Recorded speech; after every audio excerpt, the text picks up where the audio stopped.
حوالي نص الستات بعد سن اليأس وحوالي ربع الرجالة فوق ال50 معرضين إنهم يحصل لهم كسر في العظام بسبب الهشاشة. لحسن الحظ هشاشة العظام ممكن تتمنع، ولو حصلت الدكتور يقدر يشخصها ويعالجها قبل ما توصل لمرحلة إنها تسبب كسر. وحتى بعد الكسر لو اتبعنا الخطوات الصحيحة ممكن نتفادى المشاكل التانية أو المضاعفات اللي ممكن تحصل. بس تعالوا نرجع خطوتين لورا ونسأل الأسئلة بتاعتنا علشان نفهم. أنا دكتور أحمد شميس وجاي أكلمكم كلمتين في العظم.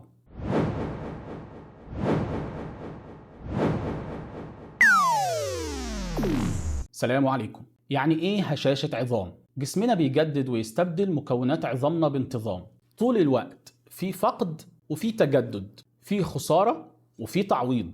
لو في أي وقت من الأوقات ولأي سبب التعويض كان أقل من الخسارة، أو التعويض كان كويس لكن الخسارة كانت أكتر، أو الاتنين مع بعض يعني تعويض قليل وخسارة كتير، ده بيخلي كثافة العظام تقل، يعني العظم يبقى هش ومخوخ من جوه. وهي دي هشاشة العظام، مرض بيحصل فيه ان كثافة العظام تقل وبالتالي العظم بيكون ضعيف واكتر عرضة انه يتكسر. والهشاشة بتحصل 4 مرات عند الستات اكتر من الرجالة. للأسف أقل من تلت الحالات بيتم تشخيصها، وحتى الستات اللي بيتشخصوا 1 من كل 7 ستات بس بتتعالج مظبوط. ولذلك هشاشة العظام هي أكبر مرض بيأثر على العظام في كبار السن. عظامنا بتبدأ تنمو من وإحنا صغيرين وبتوصل لأقصى حجم وكثافة ليها في نهاية العشرينات أو في الثلاثينات. بعد كده بيحصل نقص تدريجي في كتلة العظم مع التقدم في السن.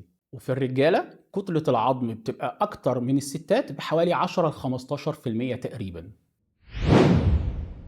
إيه هي بقى الحاجات اللي بتزود احتمالية حدوث الهشاشة؟ في حاجات كتير بتزود من خطر حدوث الهشاشة، أهمها هو السن. لو أكتر من 50 سنة، جنس المريض، الستات زي ما قلنا أكتر عرضة من الرجالة 4 مرات. كمان سن اليأس بيزود من احتمالية حدوث الهشاشة عند الستات، لأن نقص هرمون الإستروجين بيقلل من كثافة العظام، لأنه بيزود من الفقد، بيخلي الفقد أكتر من التعويض أو أكتر من التجدد. الميزان بتاع أول الفيديو، لو في تاريخ عائلي من هشاشة العظام ده بيزود من احتمالية حدوث الهشاشة. يعني الهشاشة بتزيد احتماليتها عند الشخص لو كان أبوه أو أمه أو أخوه أو أخته كان عندهم هشاشة قبل كده، وخصوصا لو كانت الهشاشة دي اتسببت لهم في كسر، ده بيزود من احتمالية حدوث الهشاشة عند الشخص نفسه. الوزن القليل، أيوة الوزن القليل مش الوزن الزيادة، الوزن القليل بيزود من احتمالية حدوث الهشاشة. نقص الكالسيوم أو نقص فيتامين دي، فيتامين دي بياخد الكالسيوم من الدم ويرسبه في العظم، دي إحدى وظائفه يعني. فلما الكالسيوم يقل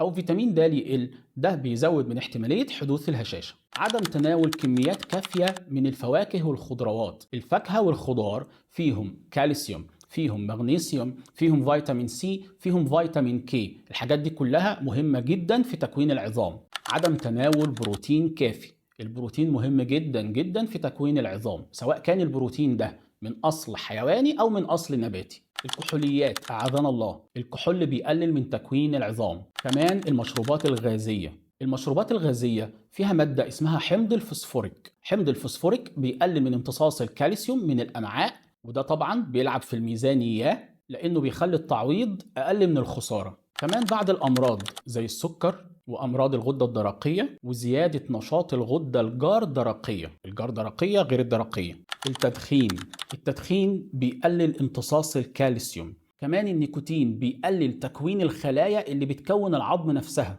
القهوة، القهوة ليه؟ علشان الكافيين. الكافيين برضو بيقلل امتصاص الكالسيوم، لكن هنا في نقطتين. الأولى إن كمية الكافيين اللي مطلوبة عشان تعمل التأثير ده نفسها كبيرة. حضرتك محتاج أكتر من 4 كوبايات قهوة تركي، كوبايات مش فناجين، أو 4 أمريكانو أو 4 دبل اسبريسو، أو أكتر من 15 فنجان من فناجين القهوة العربي الصغيرة دي. والنقطة الثانية إن تأثير الكافيين ده نفسه المؤدي إلى الهشاشة حتى الآن مش متفق عليه ومش مثبت 100% علميا، وبالتالي كأني ما قلتش حاجة، وتفضل حضرتك كمل قهوتك. وأخيرا آخر عامل من عوامل الخطر اللي ممكن تؤدي إلى الهشاشة لكنه من أهمهم هو قلة الحركة وقلة النشاط.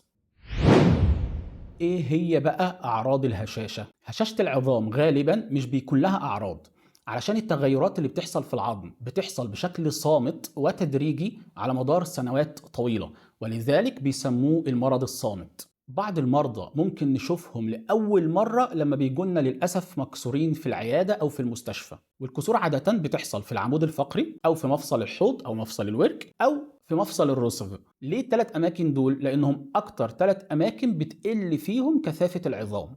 والكسور ممكن تحصل للأسف حتى مع وقعات بسيطة جدا حسب درجة الهشاشة الموجودة، ده لدرجة إن كسور الفقرات اللي هي من أكتر الإصابات أو الكسور اللي بتحصل مع الهشاشة ممكن تحصل لوحدها بدون أي وقعة أو إصابة. حوالي 50% من الستات اللي فوق 65 سنة بيكون عندهم كسور في الفقرات، تلتين الكسور دي مش بيظهر لها أي أعراض، وده لأنها مش كسور بالمعنى المفهوم، هي كسور اسمها كسور انضغاطية.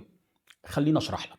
فقراتنا بتتكون بشكل اساسي من عظم اسمه العظم الاسفنجي، والعظم ده من اسمه بيكون اضعف من عظم زي عظم الساق او عظم الفخذ مثلا. فلما يحصل هشاشة وفقراتنا شايلة وزن جسمنا بتنضغط، وهي دي الكسور الانضغاطية، ودي بتسبب ألم شديد او اعوجاج في العمود الفقري او نقص في الطول، قصر يعني. تلاقي الست بتقصر، ومعلش انا بقول الست لانها غالبا بتكون الست فعلا، تلاقي الست بتقصر وهي مش عارفة هي بتقصر ليه، واحيانا او عادة بيحصل الثلاث حاجات دول مع بعض، يعني ألم وقصر واعوجاج في العمود الفقري.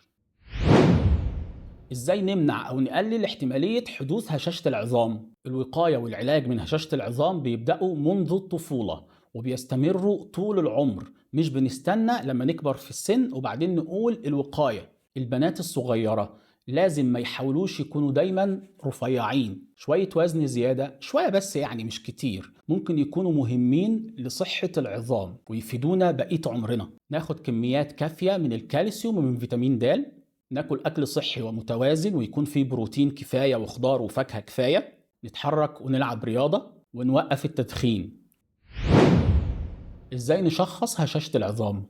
أهم حاجة في تشخيص هشاشة العظام هو مقياس هشاشة العظام اللي بنسميه ديكسا. ديكسا هي أشعة عادية اللي بنسميها إكس راي أو أشعة سينية، لكنها بجرعة قليلة، بنستخدمها علشان نقيس كمية الكالسيوم اللي موجودة جوه العظم، والعظم اللي فيه كالسيوم زيادة تكون كثافته كويسة، والعظم اللي فيه كالسيوم قليل تكون كثافته قليلة، وعلى حسب كثافته قليلة قد إيه بنحدد درجة الهشاشة. مقياس هشاشة العظام ديكسا هو الحاجة الوحيدة اللي بتحدد إذا كان حضرتك عندك هشاشة أو لا، والأشعة دي أو المقياس ده بننصح بيه للستات من عمر 65 سنة، لكن بنعملها من سن اليأس لو في عندنا عوامل خطر تانية غير السن زي التدخين أو تاريخ عائلي بالهشاشة. كمان بننصح بيها للرجالة من سن 70 سنة، لكن برضو بنبدأ نعملها من فوق 50 سنة في الرجالة لو في عوامل خطر تانية غير السن. كمان بننصح بيها بعض المرضى اللي حصل لهم بعض الكسور، وده بيكون بناء على تقدير الدكتور.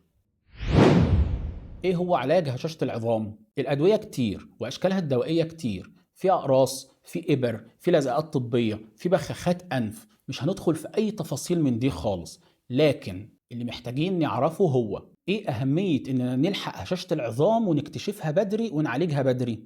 العلاج المبكر لهشاشة العظام فايدته إنه بيخفف الألم، بيوقف أو يقلل من فقدان العظام، بيمنع الكسور، وكمان بيخلي مرضى الكسور إذا حصل كسور يتجنبوا حدوث أي مضاعفات تانية. لو حضرتك أو حضرتك عندك واحد أو أكتر من علامات الخطر اللي احنا قلنا عليها، ما تترددش إنك تزور دكتور العظام علشان تطمن على صحتك. وأخيرا عندي لحضراتكم طلب وسؤال ونصيحة. الطلب يا ريت تقول رأيك بصراحة في الفيديو في التعليقات، والسؤال كلنا عارفين الهشاشة، إنما إيه المعلومة اللي قلناها النهاردة وكانت أول مرة تسمعها؟ هنتظر إجابات حضراتكم في التعليقات. ونصيحتي النهاردة ناكل أكل صحي ونتحرك، ولو إحنا فوق ال60 نعمل ديكسا. ولو حاسين إنكم بتستفيدوا من القناة يا ريت تشتركوا وتعملوا شير لغيركم علشان يستفيدوا، ودعواتي لكم بتمام الصحة والعافية.